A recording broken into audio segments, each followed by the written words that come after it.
Hello, I'm Juan Davies, Chief Creative Officer at KCET and PBS SoCal, and I'm joined by the newsroom of KPCC and LAist on a daily reporter roundup.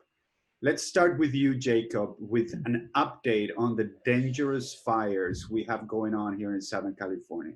Yeah, so today I'm focused mostly on the Bobcat fire, which is burning through the San Gabriel Mountains. It's 3% contained. It's forced evacuations in Arcadia and Sierra Madre and is tearing through a lot of dry chaparral and brush, some of which hasn't burned in like 50 years.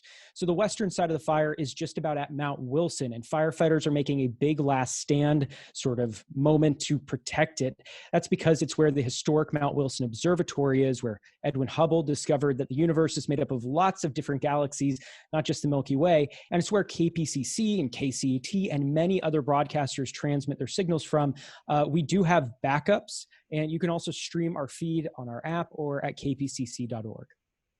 We also have news today about the administration's push to end the census count early, and Caroline continues to follow the census story for us. Yeah, that's right. I've been following a lawsuit that's been filed by the city of LA and some nonprofits, and they're trying to undo the Trump administration's changes to the census. And really, it's turned into this big debate over these government documents the Bureau was supposed to turn over this weekend, showing how and why the census was shortened.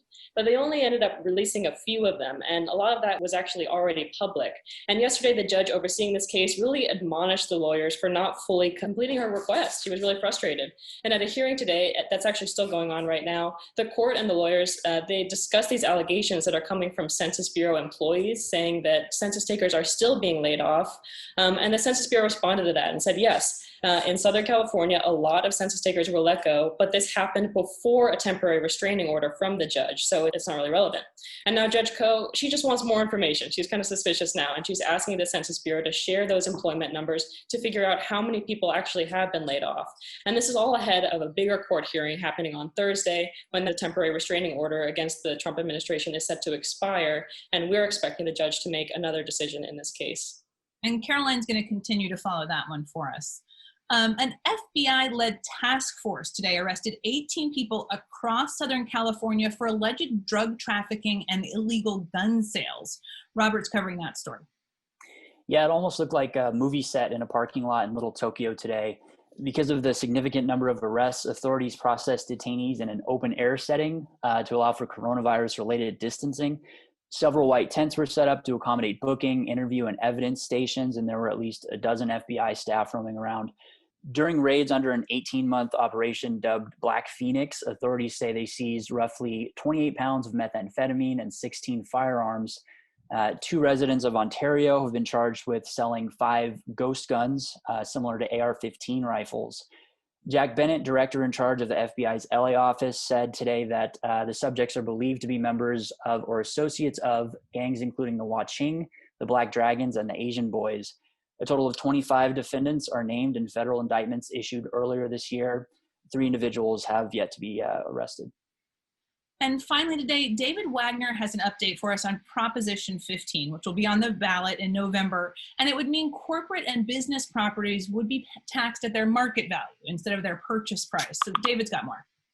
That's right, and that change in taxation could raise more than $11 billion a year for public education and local governments.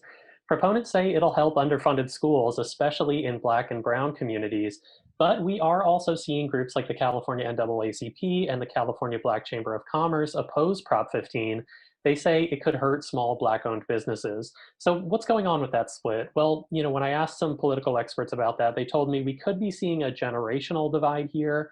Some of these groups tend to represent older voters who may not have kids in public education, in public schools right now. But they also say this is just a tricky issue. This measure is seeking to change parts of Prop 13. That's the landmark tax law passed by California voters more than 40 years ago. There have been many attempts at reforming Prop 13 over the years. It's often called the third rail of California politics, and it's a rail that could split voters in unexpected ways. Well, thank you, David, and thank you all at the KPCC and LAist newsroom, and thank you for tuning in. Stay very healthy, please. Stay indoors. Take care of your neighbor, your family, and we will see you tomorrow.